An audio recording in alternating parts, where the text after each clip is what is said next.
আলহামদুলিল্লাহ। আর কয়েকদিন পরে শুরু হতে যাচ্ছে রহমত, মাগফিরাত, নাজাতের মাস, পবিত্র মাহে রমজান মাস। এই মাসকে সুন্দরভাবে কাজে লাগাতে পারি, এই জন্য আগ থেকে আমাদের প্রস্তুতি নিতে হবে।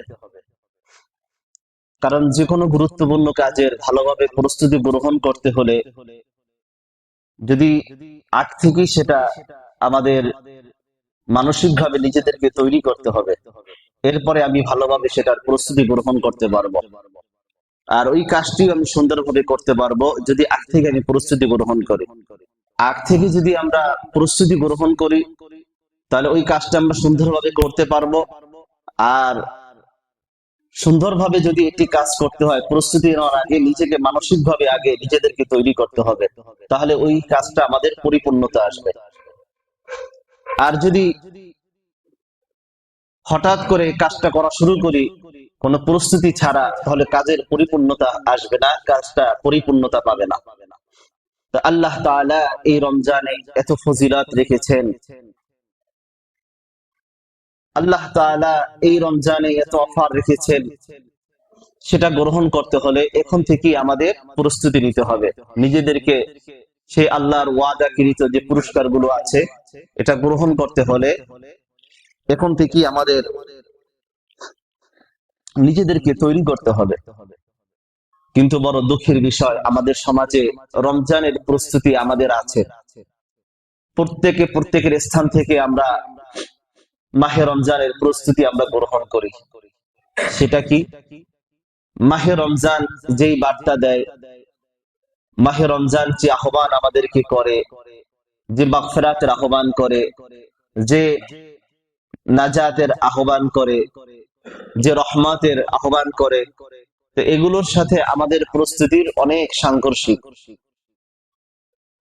এগুলোর সাথে আমাদের প্রস্তুতির সামঞ্জস্য নয়, এগুলোর সাথে আমাদের প্রস্তুতির কোনো মিল নেই।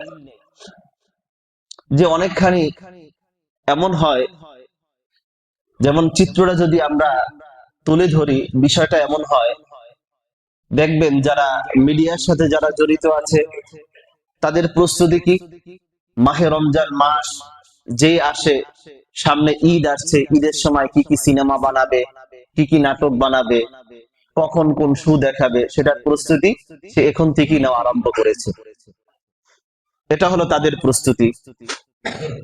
টিভি চ্যানেলগুলো যারা আছে, তাদের চ্যানেলগুলো রমজানকে কেন্দ্র করে, সামনে ঈদ আসছে, ঈদের সময় কখন কোন শো দেখাবে, এটা কখন কোনটা দেখাবে, নাটক সিনেমা, এখন থেকেই সেগুলোর সিরিয়াল করা, এখন থেকে সেগুলো সাজানো আরম্ভ করে দিয়েছে। এটা হলো তাদের মাহে রমজানের প্রস্তুতি। আবার বিভিন্ন পত্র পত্রিকাগুলো যেগুলো আছে, তারা কি কি প্রস্তুতি নিচ্ছে, যে তাদের ম্যাগাজিনের সংখ্যা কিভাবে বাড়ানো যায়, কোনটা কিভাবে সাজাবে, কোন ম্যাগাজিনের সংখ্যা কিভাবে বের করবে, সেটার প্রস্তুতি তারা এখন থেকেই নিচ্ছে। আবার আমাদের দেশে যারা ব্যবসায়ী আছেন, ব্যবসায়ীরা খাদ্যের দোকানগুলোতে রমজানকে উপলক্ষ করে তারা অনেক জায়গায় খাদ্য গুদামজাত করছে, বাজারের ভিতরে খাদ্য সংকট তৈরি করছে, রমজানকে কেন্দ্র করে সব জিনিসের মূল্য বাড়িয়ে দিচ্ছে। আবার অনেকে গুদামজাত করে রাখছে যে রমজানে বেশি দামে বিক্রি করবে, অতিরিক্ত মুনাফা হাসিল করবে। এটা হলো তাদের মাহে রমজানের প্রস্তুতি। আবার অনেকে অপেক্ষায় আছে যে রমজানে অনেক বেচা কিনা হবে, অনেক টাকা পয়সা ইনকাম করতে পারবো। এটা হলো টাকাওয়ালাদের প্রস্তুতি। এটা যারা বিভিন্ন রাজনীতির সাথে জড়িত আছে, তাদের যেহেতু রমজান মাসে কোনো মিটিং মিছিল চলে না, তো এই জন্য তারা বিভিন্ন ইফতার পার্টির আয়োজন করে, যেখানে ছেলে মেয়ে কোনো পর্দা পশিদা নাই, কোনো কিছু নাই, এগুলোর কোনো ধার ধারে না। তাহলে এই ইফতার পার্টি করার জন্য তারা এখন থেকেই প্রস্তুতি নিচ্ছে যে কখন, কোন তারিখ, কোন জায়গায় ইফতার পার্টি করতে হবে। এটা হলো তাদের প্রস্তুতি। আর আমাদের যারা সাধারণ মানুষ, আমরা যারা আছি, আমরা যারা কোনো রাজনীতি বুঝি না, অন্য কোনো কিছু না, সাধারণ মানুষ আমরা আছি, আমাদের কি প্রস্তুতি? যে রমজানের আগ থেকেই আমরা মনে মনে চিন্তা করছি চাল এক বস্তা কিনে রাখতে হবে, ছোলা বুট কিনে রাখতে হবে, চিনি কিনে রাখতে হবে, গুড় কিনে রাখতে হবে, কাঁচা বাজার যেগুলো আছে, দৈনন্দিন জীবনের যে বিষয়গুলো আছে, এগুলো আমাদের সবগুলো কিনে কিনে রাখতে হবে, আমার প্রয়োজনীয় জিনিসগুলো, কারণ রমজানে দাম বেড়ে যাবে। আবার আরেক বিশেষ প্রস্তুতি আছে, সামনে ঈদ আসছে, অনেক খরচ, এখন থেকে কিছু কিছু টাকা জমাতে হবে, মানসিক ভাবে নিজেকে তৈরি করতে হবে, কারণ ঈদের সময় অনেক কেনাকাটা আছে, কাপড় চোপড় কিনতে হবে। তো এটা হলো আসলে আমাদের প্রস্তুতি। যে আমাদের মনে হয় যে রমজান মাস এটা যে তাকওয়া অর্জনের মাস, এটা আমাদের অবস্থা দেখলে আসলে বোঝায় না। এটা মনে হয় যেন রমজান মাস এটা খাওয়া দাওয়ার মাস, রমজান মাস এটা কাপড় চোপড় কেনার মাস, রমজান মাস এটা ভোগ বিলাসের মাস। এটা কিন্তু রমজান মাস যে ইবাদতের মাস, এটা কিন্তু আমাদের দেখলে এটা মনে হয় না এটা। অথচ মুহাল্লা ইবনে ফজল বিখ্যাত একজন তাবিঈ ছিলেন, তিনি বলেন সালফে সালেহিনরা, পূর্বসূরি যারা ছিলেন, সালফে সালেহিন যারা ছিলেন, তাদের মাহে রমজানের প্রস্তুতিটা কেমন ছিল। তারা আল্লাহ রাব্বুল আলামিনের কাছে দোয়া করতেন, মাহে রমজানের 6 মাস আগ থেকে দোয়া করতেন যে আল্লাহ, এই মাহে রমজান মাস রহমতের মাস, মাহে রমজান মাস মাগফিরাতের মাস, আয় আল্লাহ এই মাসে, এই নাজাতের মাস, এই মাসে আল্লাহ আপনি আমাদেরকে নাজাত দান করেন, মাগফিরাত দান করেন, রহমত দান করেন। এই মাসে তারা কিভাবে আল্লাহর পক্ষ থেকে রহমত পাবে, কিভাবে আল্লাহর পক্ষ থেকে নাজাত পাবে, কিভাবে আল্লাহর পক্ষ থেকে মাগফিরাত প্রাপ্ত হবে, 6 মাস আগ থেকে আল্লাহ তাআলার কাছে দোয়া করতেন, নিজেরা নিজেদেরকে তৈরি করতেন ইবাদতের মাসকে ইবাদতে কাটানোর জন্য। আবার যখন রমজান মাস চলে যেত, 6 মাস পর্যন্ত শুধু দোয়াই করতেন, বলতেন যে আল্লাহ এই মাসের, এই রমজান মাসে যে ইবাদত বন্দেগী করলাম, এই ইবাদত বন্দেগীগুলো আপনি কবুল করে নেন, এই মাসের যে ফায়েজ বরকত আছে এটা আপনি আমার উপরে অব্যাহত রাখেন। জোরে বলেন সুবহানাল্লাহ। এটা ছিল আমাদের পূর্বসূরি যারা, ওনাদের প্রস্তুতি ছিল এমন, সাহাবায়ে কেরামদের প্রস্তুতি এমন ছিল, তাবেঈন তাবে তাবেঈনদের প্রস্তুতি এমন ছিল। এই জন্য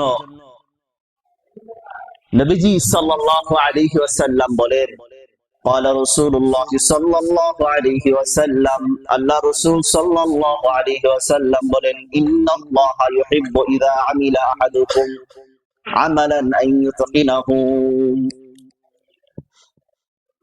আল্লাহ রাসূল সাল্লাল্লাহু আলাইহি ওয়াসাল্লাম বলেন, নিশ্চয় আল্লাহ রাব্বুল আলামিন ভালোবাসেন যখন তোমাদের মধ্য থেকে এমন ভালো আমল করে, উত্তম আমল করে, ভালো কাজ করে, তখন আল্লাহ রাব্বুল আলামিন তার আমলটাকে আরো শুদ্ধ করে দেন, সুন্দর করে দেন। জোরে বলে সুবহানাল্লাহ। এই জন্য উত্তম ভাবে যদি আমল করে, আল্লাহ রাব্বুল আলামিন উত্তম ভাবে ওটাকে গ্রহণ করে নেন। ওটা যে উত্তম ভাবে আমল করা, সুন্দর ভাবে আমল করা, এই আমলগুলো যদি আমরা করি, আল্লাহ রাব্বুল আলামিন আমাদের দোয়াগুলোকে, আমাদের ইবাদত বন্দেগীগুলোকে, আমাদের মাহে রমজানের রোজাগুলোকে কবুল করে নেবেন। জোরে বলেন সুবহানাল্লাহ। এই জন্য মাহে রমজানের প্রস্তুতি নেওয়া দরকার আছে কিনা, জোরে বলেন। আমরা মাহে রমজানকে কেন্দ্র করে কি কি প্রস্তুতি আমরা গ্রহণ করতে পারি। 1 নাম্বার, আমরা বেশি বেশি মাহে রমজানের মাঝে তওবা ইস্তেগফার করব, বেশি বেশি তওবা ইস্তেগফার করব, আগের ভুলের জন্য তওবা করব, নতুন করে জীবন গড়ার সংকল্প আমরা করব, এবং অন্যায় কাজ থেকে নিজেদেরকে আমরা বিরত রাখব। অতীতে যে গুনাহগুলো হয়ে গেছে, এই গুনাহের জন্য আমরা অনুতপ্ত হব। 2 নাম্বার, কোরআন সুন্নাহ অনুযায়ী, কোরআন সুন্নাহ অনুযায়ী রমজানের সমস্ত কাজকর্ম যেগুলো আছে এগুলো পালন করব। কোরআন সুন্নায় রমজানের যে সমস্ত ফজিলত এবং মর্যাদার কথা বলা হয়েছে, রমজানের যে সমস্ত করণীয় বিষয়ের কথা কোরআন সুন্নায় এসেছে, সেই সমস্ত উপকারী কথাগুলো যেগুলো বলা হয়েছে, এইগুলো এখন থেকেই আমরা বেশি বেশি আলোচনা করব। জোরে বলেন সুবহানাল্লাহ। তো এগুলো যদি আমরা এখন থেকে যদি আমরা আলোচনা করতে পারি, এখন থেকে যদি আমরা জানতে পারি, পড়তে পারি, মনে মনে যদি আমরা স্মরণ করতে পারি, তাহলে রমজান মাস আসলে আমাদের জান্নাতে যাওয়ার পথটা আমাদের জন্য সহজ হয়ে যাবে। জান্নাতের পথ হাসিল করাটা আমাদের জন্য সহজ হয়ে যাবে। আর এই রমজান আল্লাহ তাআলাকে বেশি বেশি বেশি বেশি আল্লাহ তাআলাকে সন্তুষ্ট করার মাস এটি। এই জন্য আল্লাহ তাআলাকে আমাদের বেশি বেশি সন্তুষ্ট করতে হবে, আল্লাহর রেজামন্দি আমাদের এখন থেকে হাসিল করতে হবে। তো এই রমজান মাস জান্নাতে যাওয়ার অফুরন্ত সুযোগ। আমার সমস্ত গুনাহ খাতা যাতে আল্লাহ রাব্বুল আলামিন মাফ করে দেন, আর এই মাফ করানোর অন্যতম মাস হলো এই মাহে রমজান মাস। এই রমজানে শয়তানকে আল্লাহ রাব্বুল আলামিন পরাজিত করেন, মুমিনকে আল্লাহ রাব্বুল আলামিন বিজয় দান করেন। তাই বলেন আমরা বিজয় অর্জন করতে চাই কিনা? এই জন্য রমজান মাস শয়তানের সাথে যুদ্ধ করার মাস এটি। এই জন্য শয়তান যাতে আমাদের উপরে বিজয় হয়ে না যায়, আমরা যাতে শয়তানের উপর বিজয় হতে পারি। 3 নাম্বার, এই মাহে রমজানের প্রস্তুতি আমরা আর কি কি নিতে পারি? ক্ষমা এবং সওয়াব লাভের জন্য এখন থেকে মানসিক ভাবে দৃঢ় প্রতিজ্ঞা করতে হবে, পাক্কা ইরাদা করতে হবে যে এই মাসে যত খায়ের বরকত আছে, যত ফজিলতপূর্ণ যত আমল আছে, যত মাগফিরাতের কথা কোরআন হাদিসে বর্ণিত আছে, জাহান্নাম থেকে মুক্তির যত দোয়া আছে, যত পথ আছে, আল্লাহ রাব্বুল আলামিনকে সন্তুষ্ট করার যত পথ আছে, যে কাজগুলো আছে, এগুলো ইনশাআল্লাহ এখন থেকে আমি এগুলো পালন করা শুরু করে দিব। সকলে বলেন ইনশাআল্লাহ। তাহলে জান্নাতের খাতা যাতে আমরা আমাদের নামটা লেখাতে পারি।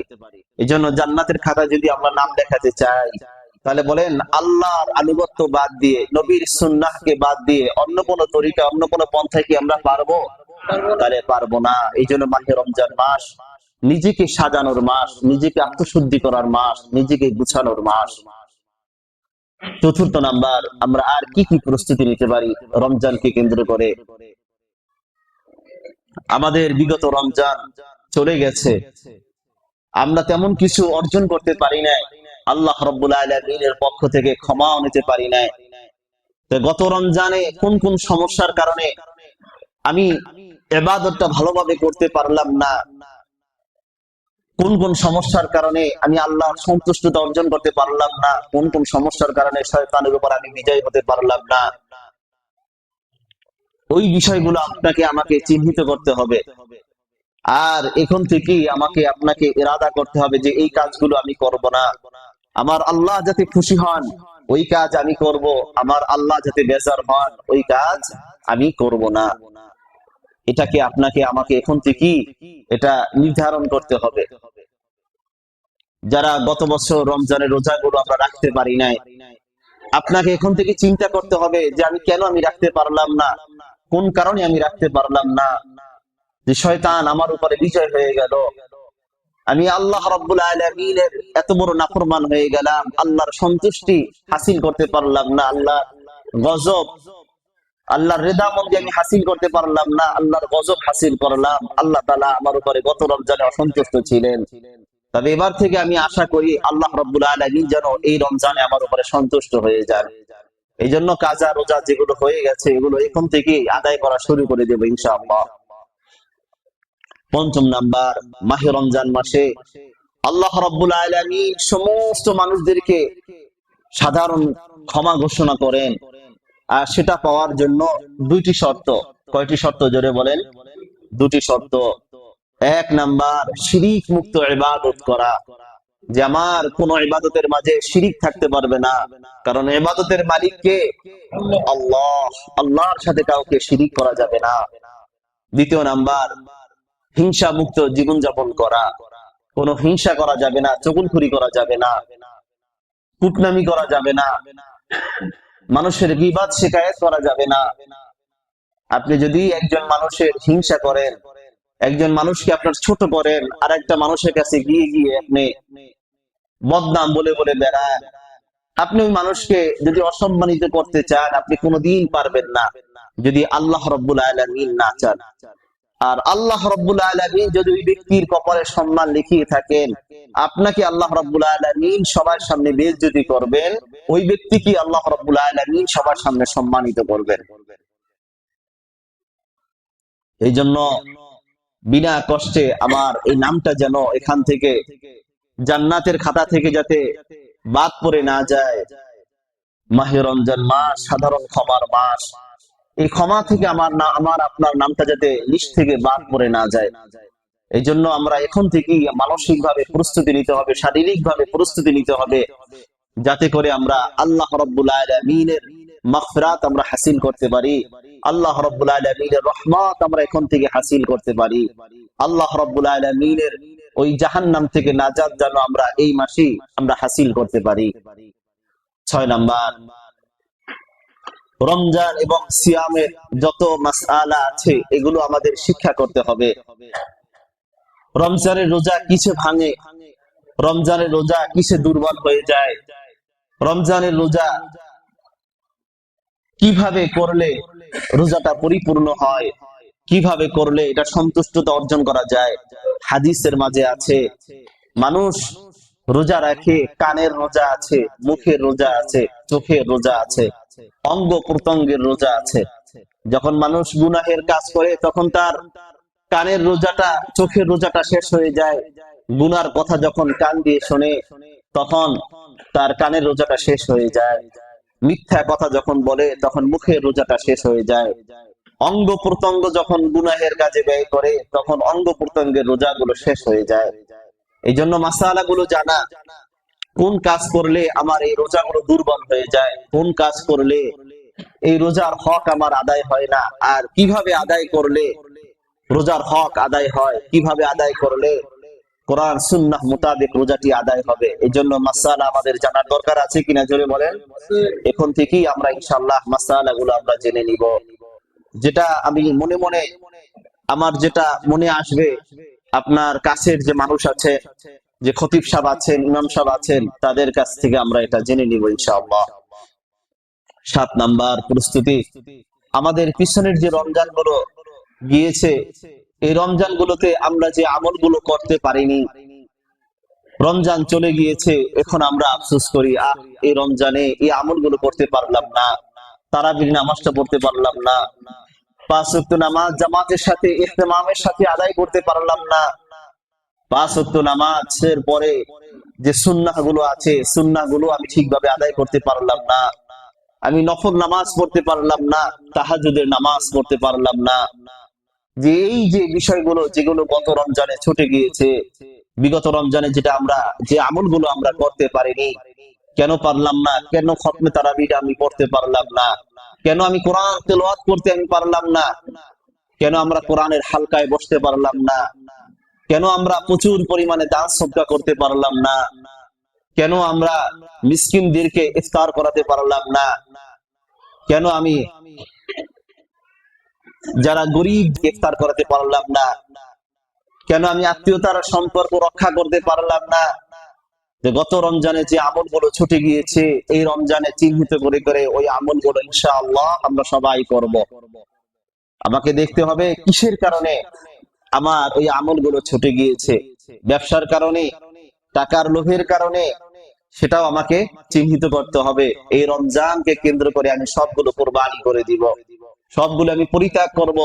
আল্লাহ রাব্বুল আলামিন আমাকে যেন এই রমজানে গত রমজানের সমস্যাগুলো চিহ্নিত করার তৌফিক দান করেন।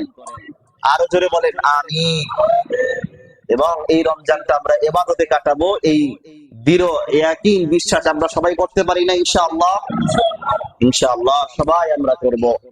8 নাম্বার, মাহে রমজানের আর কি কি প্রস্তুতি আমরা নিব। রমজানে যে আমলগুলো আছে সেগুলো শাবান মাস থেকেই আমরা অনুশীলন করা শুরু করে দিব। এখন থেকে আপনাকে আমাকে কোরআন তেলাওয়াত করতে হবে, এখন থেকে আপনাকে আমাকে বেশি বেশি নফল নামাজ পড়তে হবে, যাতে আমার তারাবির নামাজ পড়তে কষ্ট না হয়ে যায়। এখন থেকে আপনি আস্তে আস্তে অভ্যাস করেন, তাহলে দেখবেন ইনশাআল্লাহ আস্তে আস্তে আস্তে আস্তে আপনার ইবাদতে আপনি অভ্যস্ত হয়ে যাবেন। আর এখন থেকে আমি এটা নিয়ত করি যে আমি শুধু এই ইবাদতটা আমি শুধু রমজানই করব, বিষয়টা এমন না, আমি আমার সারা জীবনের জন্য এই ইবাদতটা আমি ধরে রাখবো ইনশাআল্লাহ। 9 নাম্বার, রমজান যাতে আমরা সুন্দরভাবে কাটাতে পারি এই জন্য 24 ঘন্টার একটা রুটিন আমরা করে নিব। সকাল থেকে সন্ধ্যা পর্যন্ত যেখানেই আমি থাকি রুটিন গুলো আমরা করব। কিন্তু আমরা তো সবাই রুটিন করি যে সকাল থেকে আমি কয়টা পর্যন্ত ঘুমাবো, কয়টার সময় উঠবো, এই রুটিনটা আমরা করি। আমি তারাবির পরে কতক্ষণ সময় আমি ঘুমাবো, এই রুটিনটা আমরা করি। কিন্তু এই রুটিন করলে চলবে না। এটা ঠিক আছে আপনি কয়টা পর্যন্ত ঘুমাবেন, এটা আপনি করেন, কিন্তু সাথে সাথে ইবাদতের রুটিনটাও আপনি করেন।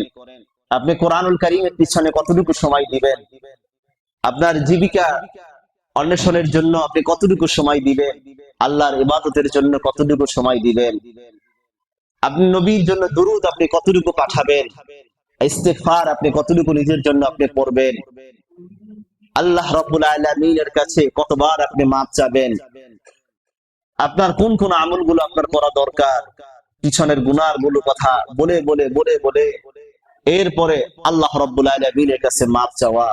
তো এই সময়গুলো আপনি প্রত্যেকটার জন্য আলাদা আলাদা সময় আপনি বের করবেন।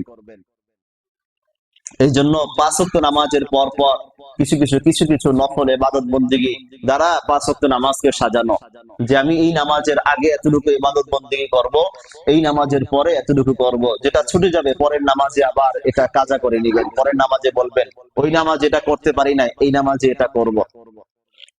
ইনশাআল্লাহ করবেন তো সবাই। এরপরে 10 নাম্বার, মাহে রমজানের আর কি কি প্রস্তুতি আমরা নিব। রমজানের চাঁদ দেখা এটা হলো সুন্নত। রমজানের চাঁদ দেখা কি, জোরে বলেন? সুন্নত। এবং এই দোয়া পড়া এটা সুন্নত। আল্লাহুম্মা আহিল্লাহু আলাইনা ওয়াল আমনি ওয়াল ঈমান ওয়াস সালামাতি ওয়াল ইসলাম রব্বি ওয়া রাব্বুকাল্লাহ। যে এর অর্থ কি, যে হে আল্লাহ আপনি আমাদের উপর এই চাঁদকে সৌভাগ্যময় এবং ঈমানের সাথে আমাদের উপর উদিত করেন। জোরে বলেন সুবহানাল্লাহ। এবং এই চাঁদকে আমাদের মাঝে শান্তির হিসাবে এবং ইসলামের সাথে, শান্তির সাথে এবং ইসলামের সাথে উদিত করেন। রব্বি ওয়া রাব্বুকাল্লাহ, আমার রব এবং তোমার রব আল্লাহ। জোরে বলেন সুবহানাল্লাহ। চাঁদকে বলছে চাঁদ আমার রব এবং তোমার রব কে? জোরে বলেন আল্লাহ। এই শাবান মাসে 29 তারিখে যার যার সাধ্য অনুযায়ী পশ্চিম আকাশের দিকে একটু অনুসন্ধান চালানো, আকাশের দিকে এক নজর তাকাবেন। আল্লাহর নবী বলছেন এই জন্য, কিসের নিয়াতে তাকাবেন? আল্লাহর নবী বলেছেন চাঁদ দেখার জন্য, এটা সুন্নাত আল্লাহর নবীর, এই সুন্নাহ অনুযায়ী এক নজর তাকাবেন। আপনি দেখতে পান আর না পান একটু অনুসন্ধান করবেন, যে দেখি চাঁদটা দেখা যায় কিনা। যদি বাড়ির ছাদ থাকে বাড়ির ছাদে উঠবেন, এক নজর দেখবেন, একটু অনুসন্ধান করবেন চাঁদটা দেখা যায় কিনা। আর এই অনুসন্ধানটা হবে কার জন্য? আল্লাহর নবী কাজটা করেছেন, এই জন্য আমি এটা করছি। জোরে বলেন সুবহানাল্লাহ। এই জন্য আপনি একটু স্মরণ করে দেখেন আপনি জীবনে কয়বার করেছেন এটা। যখন শুধুমাত্র আমরা হেলাল কমিটি যারা আছে তাদের দিকে আমরা তাকিয়ে থাকি, আর আমাদের যাদের মোবাইল আছে, ফেসবুক আছে, এই মোবাইল আর ফেসবুকের উপরই আমরা এটা নির্ভর করে থাকি, যাদের বাসায় টেলিভিশন আছে তার দিকেই আমরা তাকিয়ে থাকি। আর এই সুন্নাতটা আস্তে আস্তে পৃথিবী থেকে বিদায় হওয়ার পথে।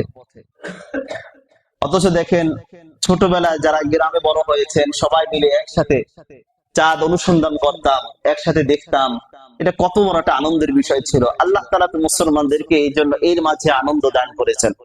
এটা তো মাহে রমজানের একটা আনন্দ, ইবাদতের জন্য আল্লাহ রাব্বুল আলামিন আমার জন্য বরকতময় একটা চাঁদ উদিত করছেন, এটা আমি কেন আমি দেখবো না? এই জন্য যে যে যার যার স্থান থেকে ইনশাআল্লাহ চাঁদ দেখার চেষ্টা করবেন। পাশাপাশি পুরা আরেকজনকে বলবেন, আলোচনা করবেন যে ভাই আমি চাঁদ দেখেছি, আপনি দেখেছেন? যাতে করে ওই ব্যক্তি যদি না দেখে থাকে সাথে সাথে যাতে উপরে একবার তাকায়। আর এই তাকানোটা হবে নবীজি তাকিয়েছেন এই জন্য আমিও তাকাচ্ছি। এটা সবাই করবেন তো ইনশাআল্লাহ? সবাই করবেন, মনে থাকবে ইনশাআল্লাহ? কি শুধু রমজানেরটা নাকি ঈদুল ফিতরটাও করবেন? হ্যাঁ, রমজানের পরে যে ঈদের চাঁদ উঠবে ঈদুল ফিতরে ওটাও করবেন ইনশাআল্লাহ। এরপরে 11 নাম্বার, আমরা আর কি কি প্রস্তুতি আমরা নিতে পারি মাহে রমজানকে কেন্দ্র করে। আল্লাহর কাছে বেশি বেশি আমরা দোয়া করব। আদ-দুআউ মুখুল ইবাদা। আল্লাহ তাআলার কাছে আমরা বেশি বেশি পরিমাণে আমরা দোয়া করব, মালিক আমি যত চেষ্টাই করি তুমি যদি আমাকে তৌফিক না দাও, তুমি যদি আমাকে রহম না করো, আমি কোনো ভালো কাজ করতে পারবো না, আমি কোনো ভালো কাজে আমি সফল হতে পারবো না। ও আল্লাহ, কত মানুষ এই রমজানে সৌভাগ্যবানদের কাতারে সামিল হয়ে গিয়েছে, কত মানুষ এই রমজানে সৌভাগ্যবান হয়ে গিয়েছে, সফল হয়ে গিয়েছে, কত মানুষ এই রমজানে জান্নাতি হয়ে গিয়েছে। ও মালিক, তুমি আমাকে সৌভাগ্যবানদের কাতারে সামিল করে নাও, তুমি তাদের কাতারে আমাকে অন্তর্ভুক্ত করে নাও, তুমি আমাকে জান্নাতি মানুষ বানিয়ে দাও। দুনিয়ার মধ্যে আমাকে আর পাপিষ্ঠ হিসেবে রাখো না, দুনিয়ার মধ্যে আমাকে আর জাহান্নামী মানুষ হিসেবে রাখো না। আমি যতদিন পৃথিবীতে বাঁচতে চাই তোমার সন্তুষ্ট নিয়ে বাঁচতে চাই। ও আল্লাহ, তুমি তোমার গোলাম হিসাবে আমাকে কবুল করো। এই দোয়া আমরা সবাই করতে পারবো কিনা ইনশাআল্লাহ? সবাই করবেন ইনশাআল্লাহ। তাহলে রমজান মাসে আমরা আমল করব, এতটুকু আলোচনা দ্বারা কি আমরা সবাই বুঝতে পেরেছি, সবার ভিতরে উপলব্ধি এসেছে যে রমজান মাসে আমাদের আমল করা দরকার? হ্যাঁ, এই উপলব্ধিটা সবার মাঝে আসছে যে নাকি হেলায় দুলায় কাটিয়ে দিব, কোন রকমের জ্ঞানী হলো, নাকি আপনারা আমলে কাটাবেন? আমলে কাটাবেন, সবাই করবেন ইনশাআল্লাহ আমল। তাহলে রমজান মাসে আমরা কি কি আমল করতে পারি, সংক্ষেপে কিছু আমলের টিপস গুলো আপনাদের সামনে বলে দেই।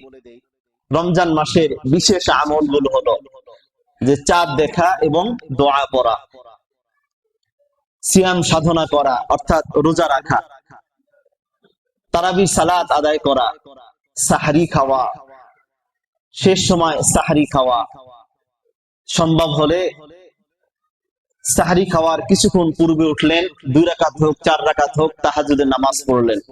আপনি যদি 10 মিনিট 15 মিনিট আগে উঠেন, এর কি বেশি কষ্ট হয়ে যাবে? এটা প্রথম হয়তো 1 দিন 2 দিন একটু কষ্ট হবে, তারপরে ইনশাআল্লাহ ঠিক হয়ে যাবে এটা।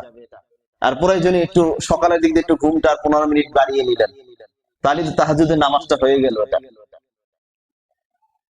এরপরে সময় মতো ইফতার করা, ইফতার যত সময় করা, আর ইফতারের দোয়া পড়া, বিসমিল্লাহি আল্লাহুম্মা লাকা সুমতু ওয়া আলা রিজকিকা আফতারতু।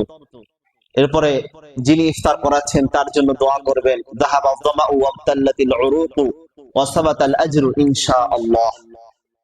সাহরি এবং ইফতার খেজুর দিয়ে করা, অধিক পরিমাণে দোয়া করা, ইফতারের আগে দোয়া করবেন, সাহরি সময় হলে তার আগে দোয়া করবেন, যখন মসজিদে একটু সময় পাবেন ইতিকাফের নিয়তে ঢুকবেন তখন দোয়া করবেন।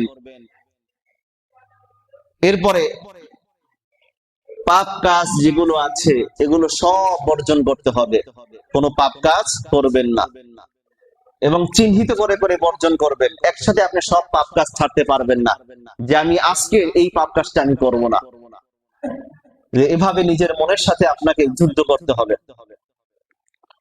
ঝগড়া বিবাদ থেকে বেঁচে থাকবেন, মিথ্যা বলা, মিথ্যা কাজ এটা সম্পূর্ণ এগুলো পরিহার করবেন। মিথ্যা কথা বলবেন না, মিথ্যা কথা শুনবেন না, মিথ্যা জাতীয় যত কাজ আছে এগুলো থেকে পরিহার করবেন, এগুলো থেকে বেঁচে থাকবেন। অধিক পরিমাণে ইস্তেগফার করবেন, রোজাদারদেরকে ইফতার করাবেন, কোরআন নাজিলের মাস হিসাবে বেশি বেশি কোরআন তেলাওয়াত করবেন। যারা আমরা কোরআন তেলাওয়াত করতে পারি না, কোরআন তেলাওয়াত শিখব, কোরআন থেকে আমরা মাহরুম না থাকি। কোরআন শোনাও যদি আমাদের পক্ষে সম্ভব হয় কোরআন শুনবো এবং কোরআনটা শুনে আমরা বুঝে বুঝে পড়ার চেষ্টা করব ইনশাআল্লাহ। এখন অনেক বাংলায় তাফসীর পাওয়া যায়, গ্রহণযোগ্য তাফসীর, যেগুলো তাফসীরে মারিফুল কোরআন, তাফসীর ইবনে কাসির, এই রকমের গ্রহণযোগ্য যে তাফসীর আছে এগুলো পড়ে পড়ে কোরআন বোঝার চেষ্টা করব। এরপরে দান সদকা করা, তাহাজ্জুদের নামাজ পড়া, তাহাজ্জুদের আমল করা, উমরাহ করা যদি সম্ভব হয়, মিসওয়াক করা, ইতিকাফ করা, শেষ দশকে ইতিকাফ করা এবং শেষ দশকে বেশি বেশি ইবাদত বন্দেগী করা, কারণ ওই রাতে কদরের রাতটা যাতে আমার অবহেলায় না কাটে সেটার দিকে খেয়াল রাখা। লাইলাতুল কদর তালাশ করা, লাইলাতুল কদরে বিশেষ একটি দোয়া আছে, এই দোয়াটি পড়া, আল্লাহুম্মা ইন্নাকা আফুন তুহিব্বুল আফওয়া ফা'ফু আন্নী, এই দোয়াটা বেশি বেশি পড়া। আম্মা জান আয়েশা সিদ্দিকা রাদিয়াল্লাহু তাআলা আনহা এই দোয়াটা বেশি বেশি পড়তেন। সাদকাতুল ফিতরা আদায় করা, সাদকাতুল ফিতরা ইনশাআল্লাহ আমরা যত সময় আদায় করে দিব। আল্লাহ রাব্বুল আলামিন যেন এই মাহে রমজানের মাস ইবাদতের মাস হিসাবে কবুল ও মঞ্জুর করেন। আল্লাহ রাব্বুল আলামিন যেন এই মাহে রমজান মাস রব্বে কারীম যেন রব্বে কারীমের গোলাম হওয়ার তৌফিক দান করেন। ওমা তৌফিকি ইল্লা বিল্লাহ।